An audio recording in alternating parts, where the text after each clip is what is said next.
The Galactic Concord had ruled the stars for 12 million years. 7 ancient races had come together long ago to bring peace and order to the universe. They called themselves the Elder Races, and they had seen empires rise and fall like waves on the shore.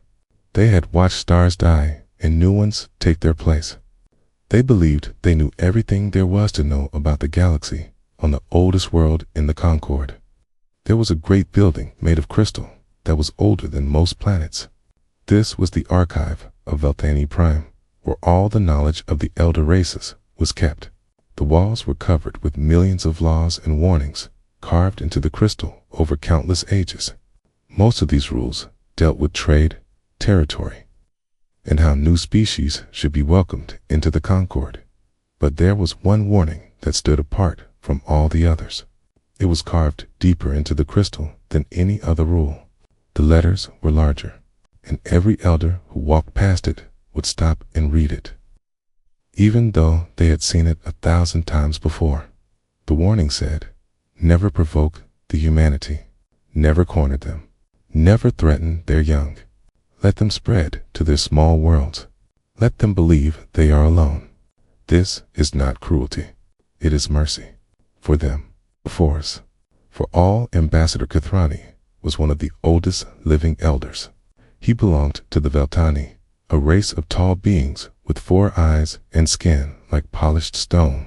He had lived for 200,000 years, and he had seen many things. But nothing worried him more than the small blue planet called Earth and the creatures who lived there. Every time new species joined the Concord, Kathrani would bring them to the archive. He would show them the warning about humanity, and every time the new species would laugh. These creatures, they would say, you feared these soft, weak things. Kathrani would show them images of humans, small bodies with no armor, no claws, no venom. They could not see in the dark. They could not breathe underwater. A small change in temperature could kill them. They lived for less than 100 years, which was nothing compared to the elder races. They are like children, the new species would say. They are helpless. Akani would shake his great head slowly. We do not fear what they are, he would say. We fear what they become. The newest member of the Galactic Concord was the Kreth Dominion. The Kreth were warriors. They stood 7 feet tall and had bodies covered in hard black armor. Their arms ended in blades that could cut through metal. They had conquered 300 worlds before joining the Concord, and they were very proud of their strength. Commander Varax was the greatest warrior of the Kreth. He had led his people to victory in 100 battles. When Kathrani showed him the warning about humanity, Varax made a sound like stones grinding together.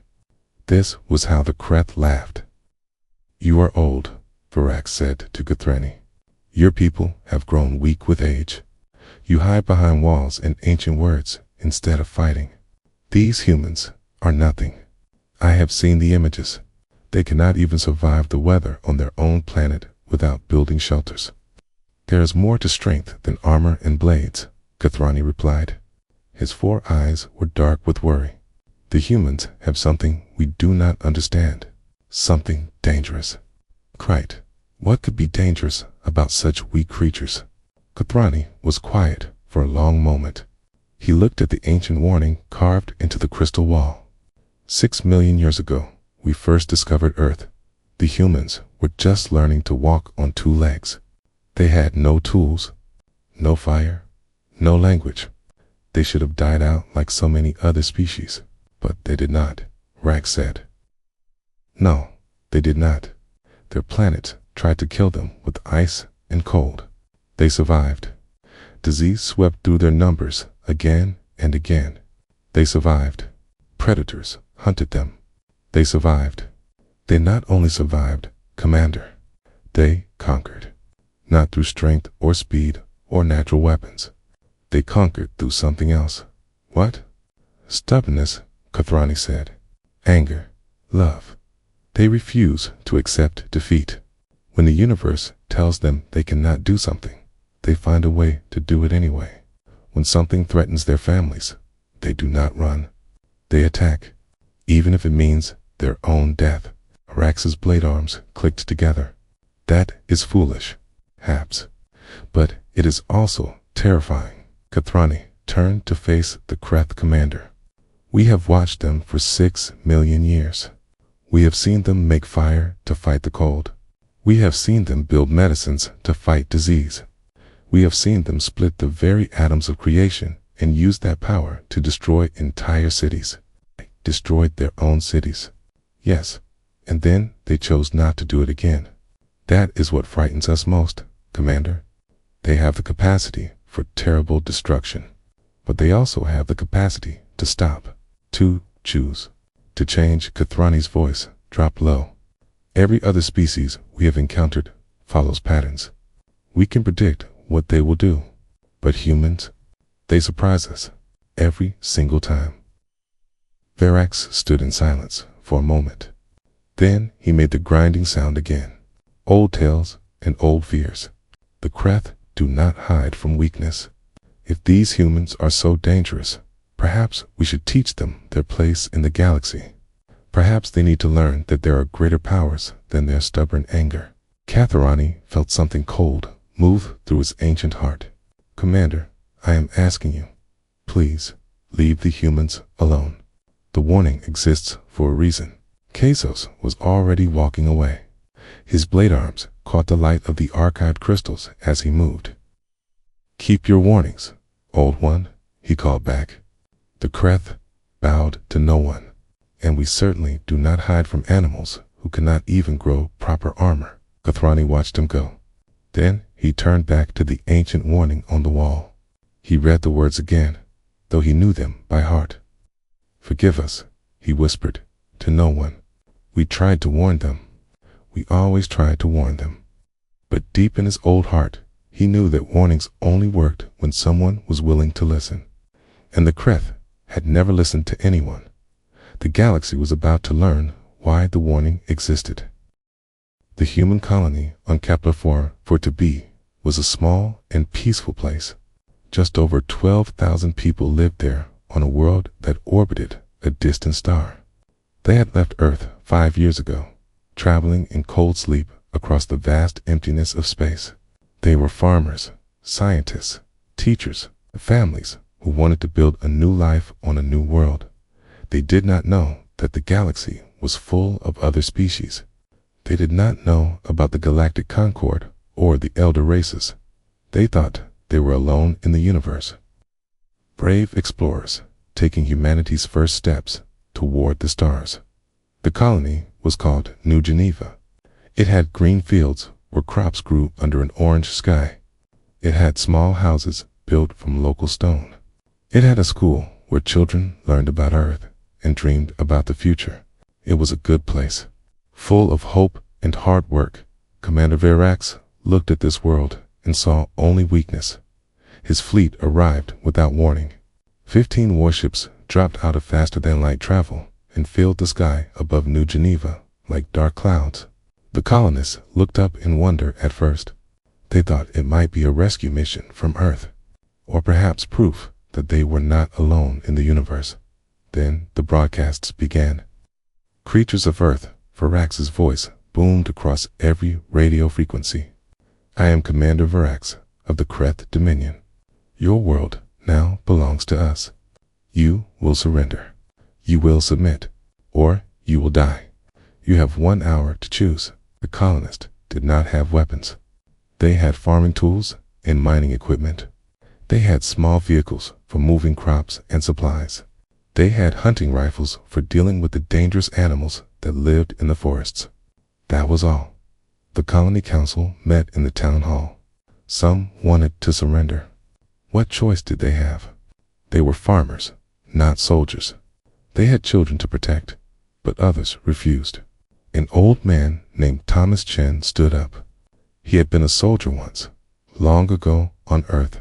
If we surrender, he said, what happens to our children? What happens to our families? These creatures attacked without provocation. They gave us an hour to decide our fate. Does that sound like mercy to you? No one answered. We cannot win, Thomas said. I know that. But we can make them pay for every inch of ground. We can show them that humans do not kneel. We can give Earth time to learn what happened here. And maybe, just maybe, that will save other colonies from the same fate. The vote was not unanimous, but it was enough. New Geneva chose to fight. The battle lasted 6 hours. The colonists turned their mining equipment into weapons. They welded armor onto their farming vehicles. They made explosives from fertilizer and fuel. They set traps in the streets, in the fields. Parents kissed their children goodbye and picked up whatever weapons they could find. The Kreth had never seen anything like it. Their dropships landed expecting easy surrender. Instead, they found humans charging at them with axes and hammers. A farmer drove his tractor into a Kreth squad at full speed, killing 3 warriors before he died. A teacher led a group of students through hidden tunnels to safety, then went back with a hunting rifle and took out 2 more Kreth before they caught her. The Kreth were stronger. They were faster. They had better weapons and better armor. But the humans would not stop fighting. Even when they were wounded, they kept coming. Even when they were dying, they tried to take one more enemy with them. 400 Kreth warriors died that day. 400 of the galaxy's greatest predators, killed by farmers and teachers and scientists who had never held weapons before. In the end, of course, the Kreth won. They always won. Their numbers were too great, their technology too advanced. By the time the orange sun set over New Geneva, the colony was in ruins. Smoke rose from burning buildings. Bodies lay in the streets. Almost everyone was dead, but not everyone. A Kreth soldier found her in a collapsed irrigation tunnel 3 days after the battle.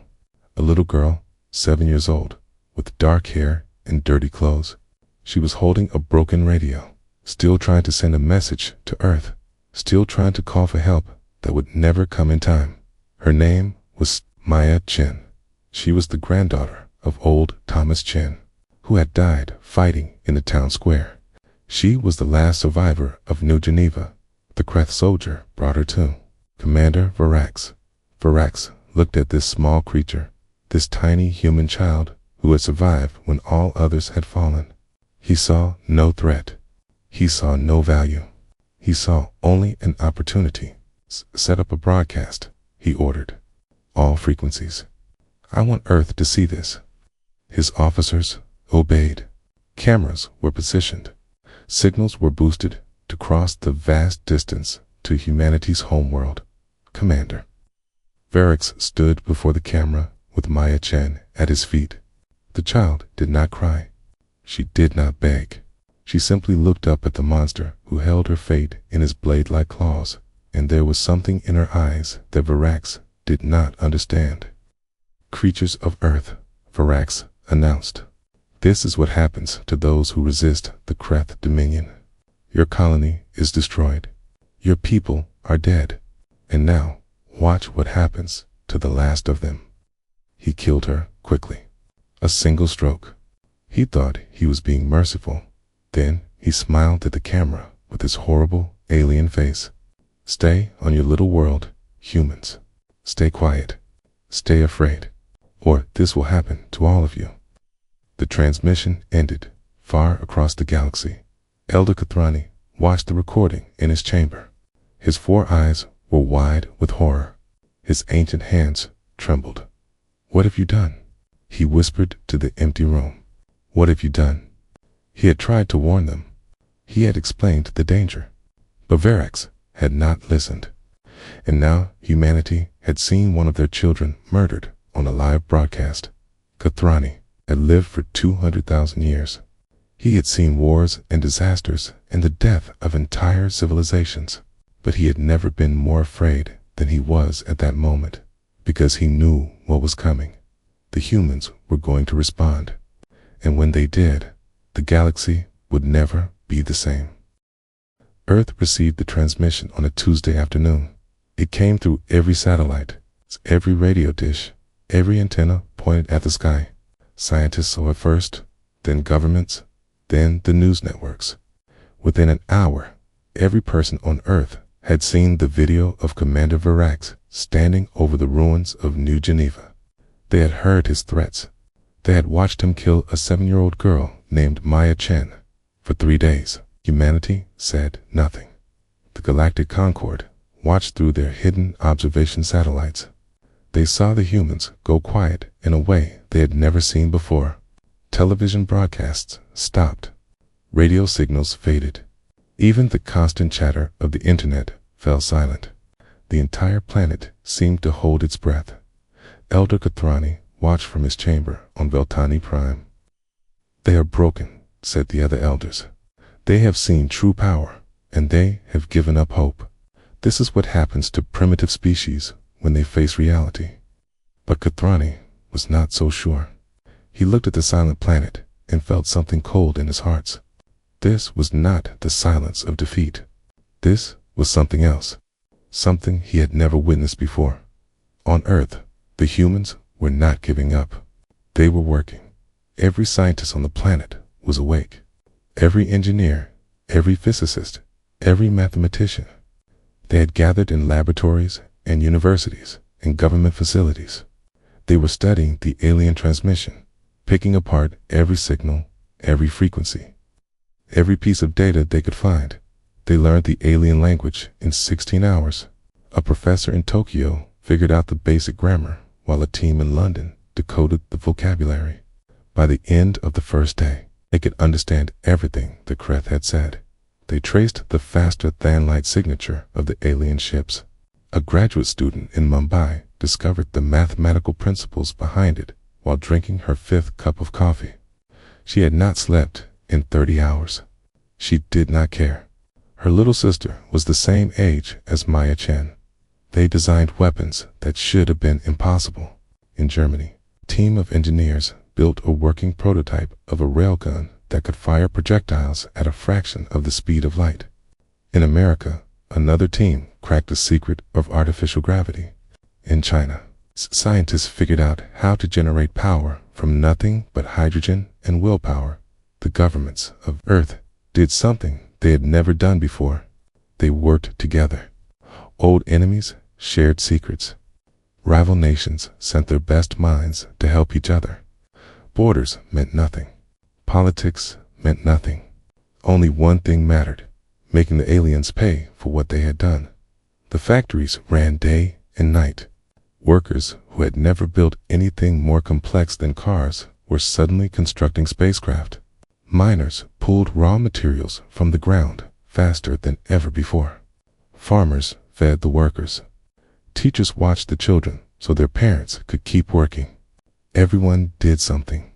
Everyone contributed. Sleep became optional. Food was eaten while working. People collapsed from exhaustion, were carried to rest areas, and came back to work as soon as they could stand. On the 4th day, humanity was ready. Every screen on every Concord world suddenly lit up with the same image. It was a human face. A woman with gray hair, cut short, wearing a simple military uniform. Her eyes were cold and calm, like a frozen lake. "This is Fleet Admiral Chinwei of the United Earth Defense Coalition," she said. Her voice was steady. "4 days ago, you murdered 12,847 of our people. You broadcast the death of a child as a warning." She paused. The silence stretched across light years. Message received. The image behind her changed. It showed Earth's orbit, and what the Concord saw there made even the elder races feel something like fear. Ships, thousands of ships. They were not elegant or beautiful like Concord vessels. They were ugly and brutal, covered in weapons that glowed with strange energy. They rose from construction platforms that had been built in 4 days. They should have been impossible. They were not. "We have studied your transmissions," Admiral Chen continued. "We have decoded your language. We have reverse engineered your faster-than-light technology. You gave us 4 days to grieve. We used them to evolve." Elder Kathrani watched the broadcast from his chamber. His ancient body felt cold. The Concord scientists were sending him reports, trying to explain what they were seeing. But there was no explanation. What the humans had done in 4 days should have taken centuries. It broke every rule of technological development. How? He whispered. How is this possible? The answer came from an old file in the archive. A report from millions of years ago, when the Veltani had first started watching Earth. The report described a strange phenomenon that the observers had noticed. When humans are angry, the report said, they become more capable. When they are grieving, they become focused. When they are afraid for their loved ones, they become dangerous. We do not understand the mechanism. We only know that human emotion somehow increases their abilities. The more they feel, the more they can do. The humans called it many things: adrenaline, determination, spite, the refusal to accept defeat, the need to protect what they loved. On the screens, Admiral Chen was still speaking. You taught us we are not alone in the universe. You taught us that the galaxy is hostile. You taught us that our children can be taken from us. Her eyes seemed to look directly at every being watching. We are excellent students. The transmission ended. Commander Verax, watching from his flagship above the ruined colony of New Geneva, finally felt something he had never felt before. He told himself it was not fear. The Kreth did not feel fear, but his blade arms were shaking. How many ships? He demanded. His officers checked their sensors. Then they checked again. The numbers could not be right. 12,000, his second in command finally said. 12,000 ships, one for each human who died on New Geneva. Verax stared at the screen. The human fleet was already moving. They were coming for him. They were coming for all of them. Sir, his officer said, what do we do? For the first time in his life, Commander Verax did not have an answer.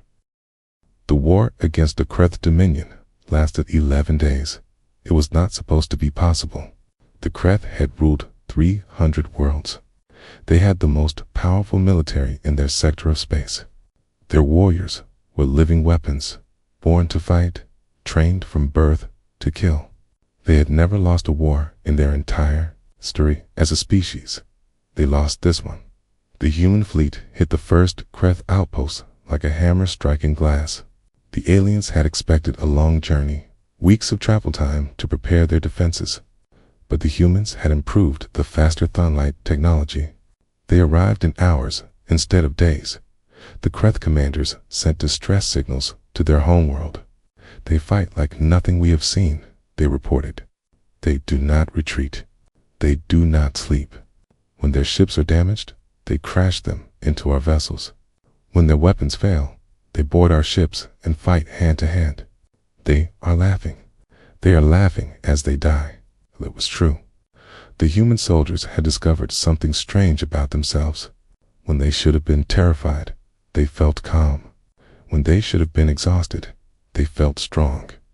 The grief and anger that should have weakened them had somehow become fuel. They told jokes during battle. They made up songs about the enemy.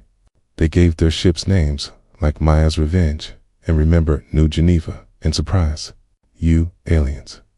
A group of soldiers painted a picture of Maya Chen on every torpedo they launched, so the Kreth would know exactly why they were dying. The Concord observers watched in horror and fascination.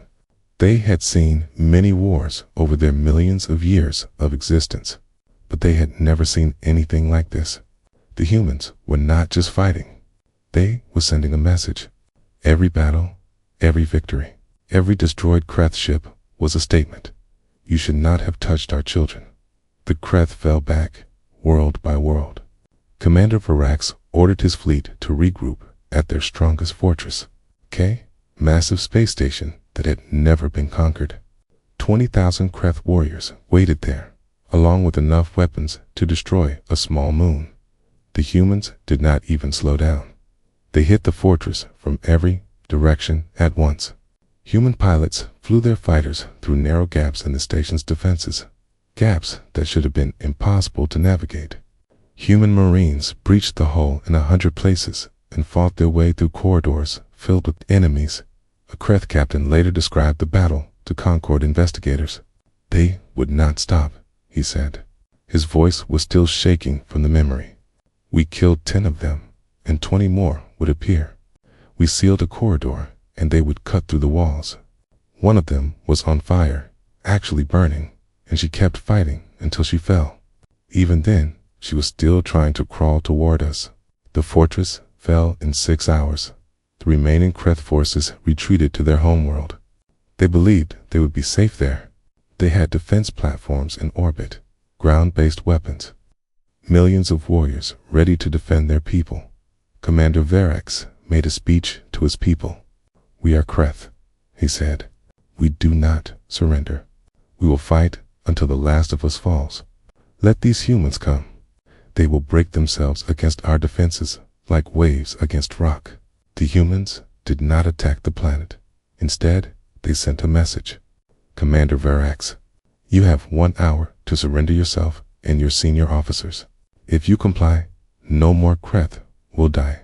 If you refuse, we will demonstrate the consequences." Verax laughed when he heard the message. Surrender. The Kreth did not know the meaning of the word. He broadcast his response to the human fleet. "Come and take me, if you can." Exactly 1 hour later, something appeared in the sky above the Kreth capital. It was an asteroid, small as asteroids go, maybe a mile across. But it was moving at incredible speed, pushed by engines that burned brighter than stars. The humans had captured it 3 systems away and brought it here in just 9 days. The asteroid fell toward the planet, but it did not hit randomly. Its course was perfectly calculated, adjusted by dozens of small thrusters along its surface. It came down directly on the military district and the palace where Verax had made his speech. The impact was massive, but the damage was limited. Only the military targets were destroyed. The civilian areas, the homes and schools and hospitals, were untouched. Kreth scientists would later calculate that the precision required for such an impact was beyond anything they could achieve themselves. The humans had sent another message. They could have destroyed everything. They had chosen not to. Commander Verax was found in the rubble of his palace. He was wounded, but alive, pulled from the wreckage by human soldiers. He expected torture.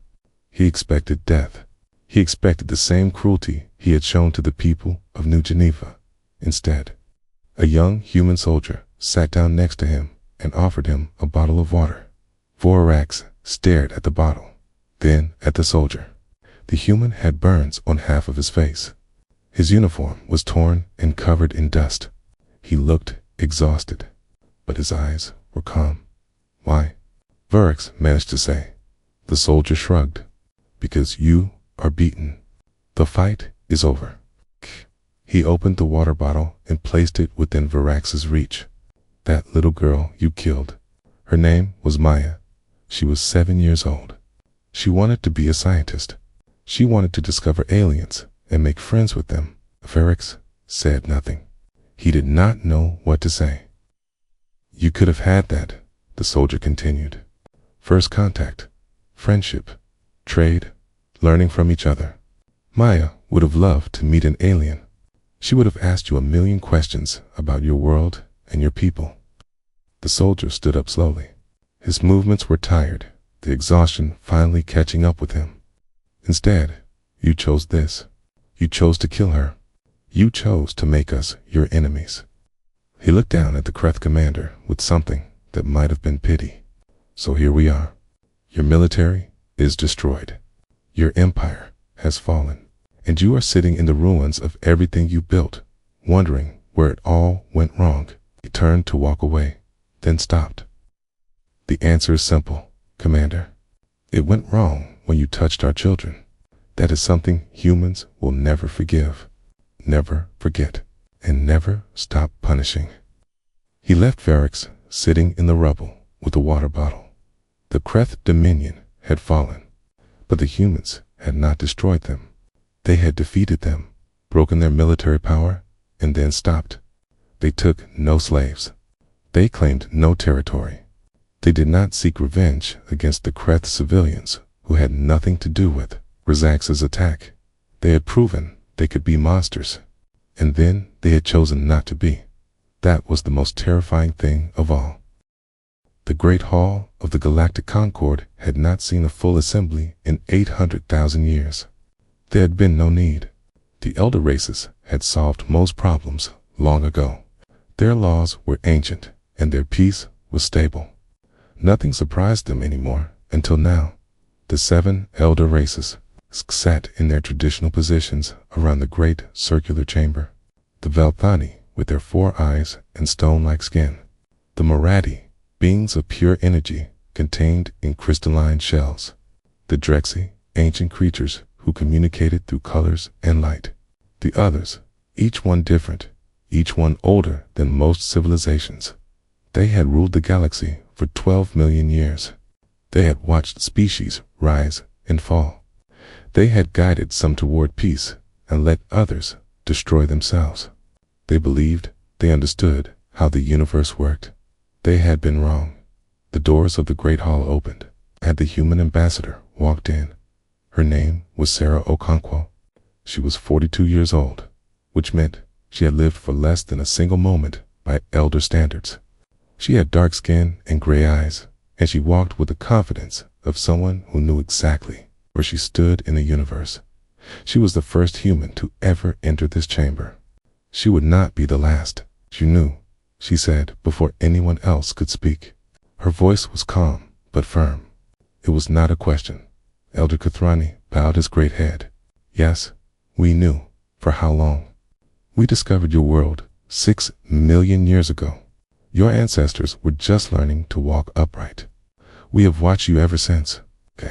Sarah stood in the center of the chamber, surrounded by beings who had existed before her species had even developed language. She did not look afraid. She did not look impressed.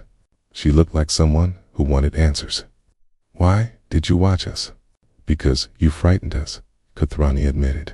Even then, when you were nothing but animals on a small planet, you frightened us. How could we frighten you? You are ancient, powerful. You could have destroyed us at any time. Yes, we could have. Kathrani's 4 eyes looked at her with something like respect. But we could not predict what would happen if we tried. And that is what frightened us. He gestured to the other elders, and they activated a holographic display in the center of the chamber. Images appeared, showing Earth throughout the ages. Primitive humans making tools, building fires, hunting animals much larger and stronger than themselves. Every few 100,000 years, we would check on your progress. Every time we debated what to do. Should we make contact? Should we destroy you before you became dangerous? Should we help you develop faster? Kathrani paused. Every time we chose to do nothing, to simply watch. Why? Because every time we looked at your species, we saw something we did not understand. Something that broke all our models of how civilizations develop. The images changed. They showed human history compressed into moments. Wars and peace, disease and recovery, disasters and rebuilding. The same pattern, over and over again. Your planet tried to kill you with ice ages, Kathrani said. You invented fire and warm clothing. Disease swept through your populations and killed millions. You developed medicine. Your own weapons threatened to destroy your entire species. You chose not to use them. That is called survival, Sarah said. No, that is called adaptation. Many species adapt. What makes you different is how you adapt. Kathrani leaned forward. When most species face a threat, they become more careful, more conservative. They retreat and protect themselves. But humans, you become more aggressive, more creative, more dangerous. The images showed the 4 days after the Kreth attack. The silent planet, the impossible construction, the fleet that should not have existed. You experienced a technological advancement in 4 days that should have taken 400 years.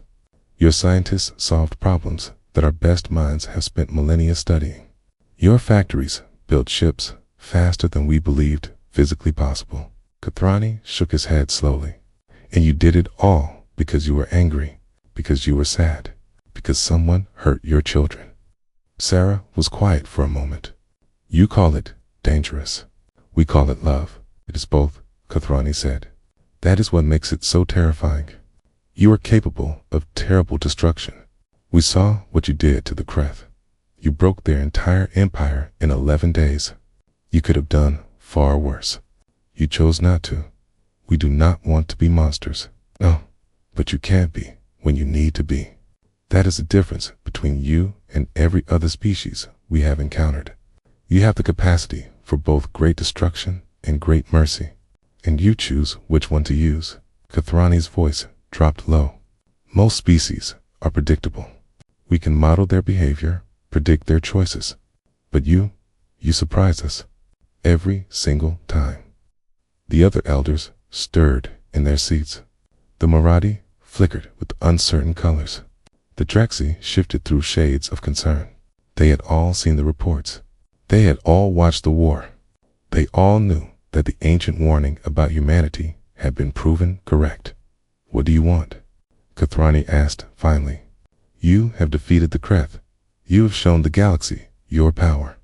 You could demand anything. Territory, resources, submission. What do you want? Sarah looked around the chamber at these ancient beings who had ruled the stars for longer than her species had existed.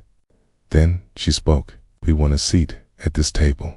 A voice in disconcord. We want to be treated as equals, not as animals, to be watched and feared. And we want a promise. What happened on New Geneva will never happen again. Not to humans. Not to any species. Her voice hardened. No more attacks on colonies. No more murdered children. No more broadcasts of executions. Any species that does these things will answer to us. Okay. The elders exchanged glances. They had expected demands for power and revenge. They had expected the humans to claim the Kreth territory, to build their own empire on the bones of their enemies. This was what every other young species had done throughout history.